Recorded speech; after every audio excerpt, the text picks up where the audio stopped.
In the last few lectures, we've studied enough in detail about kingdom planting. We've studied enough about algae, bryophytes, pteridophytes, and gymnosperms. Let's come to the next or the last one. You have a lot in detail about the cell morphology of flowering plants, but let me quickly run you through some key points of differences which make or which stand angiosperms apart from other species, from the other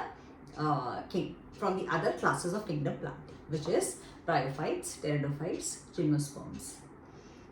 Now, when we start with this, the most important key point here is that in angiosperms, the majority of life cycle of the plant is a sporophyte, which is a diploid generation. So that is what haplontic, diplontic lifestyle. Go back to my lecture and connect with it and reconnect with it and see, try to understand where we are, how it is different from gymnosperms, how is it different from pteridophytes, bryophytes, and from algae. Here, the majority of life cycle of the plant is diplontic, which means 2N. And the entire plant world that you see around you is majorly a sporophyte generation, which is a diploid generation. Haploidy just exists for a small period of time.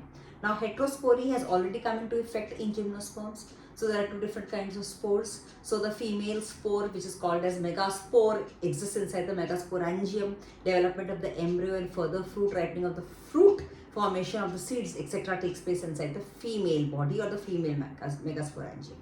The female gametophyte exists within the female megasporangium. Similarly, the male gametophyte, which is formed close to the female gametophyte, it is formed or it develops close to the female gametophyte and releases male gametes.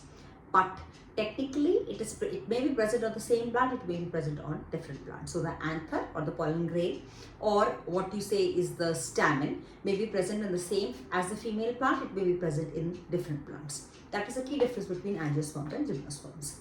Now, so what happens is that the formation of male gametophyte, which is a small part of the gametophyte generation, the N generation, takes place close to the female gametophyte. Formation, the male gamete is released and the male gamete fuses with the female gamete, which is called as oospore, leads to the formation of a zygote. This is a key feature of angiosperms. Another key feature of angiosperms, I will make a separate shot on it, is that angiosperms have got two types of fusion which take place. One fusion is called as syngeny, wherein one male gamete fuses with the oospore and leads to the formation of the embryo and the future plant.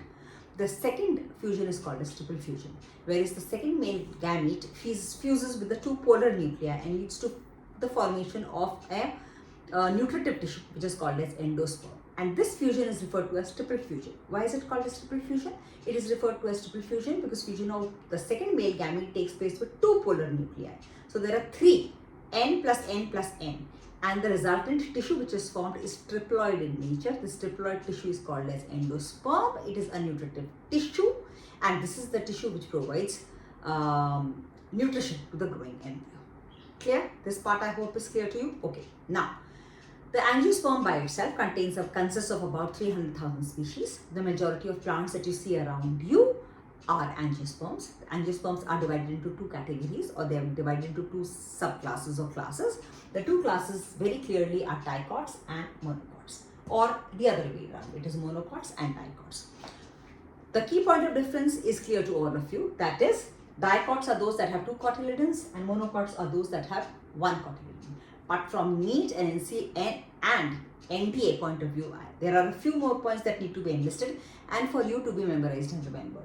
And that is, leaves in case of most dicot plants have reticulate venation, whereas in monocots, barring a few exceptions, most of the leaves have parallel venation. Classic examples of dicots are sunflower, mustard, most of the plants that you see around you.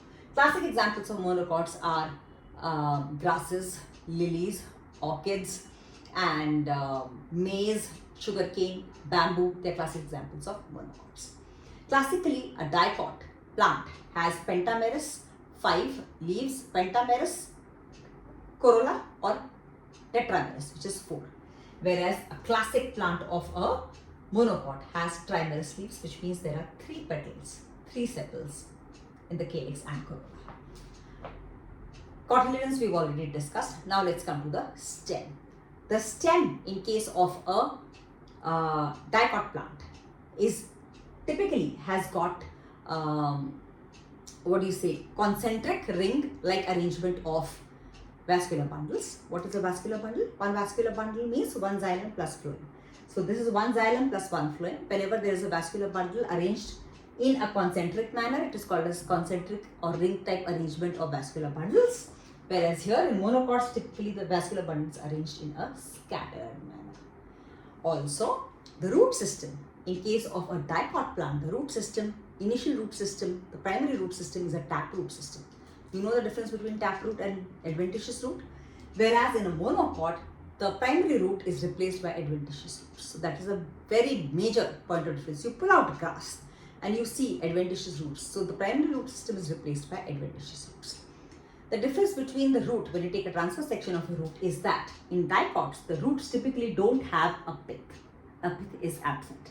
Whereas in monocots, a large, well-developed pith is present. So these are classic points of differences between monocots and dicots. Also, there are other few points of differences like the pollen grain itself. In dicot, it has three pores, whereas in a monocot, it has got a single pore.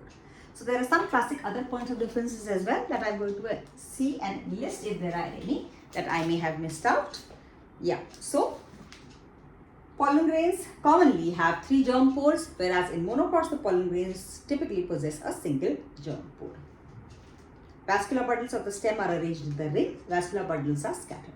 This table I am going to attach along with this lecture so that whatever points I may have missed may be discussed in details. Stay, like, subscribe and share my lecture with your friends, and do engage with me in the comment section. Do ask me in the comment section if there's any other point that you need clarity on.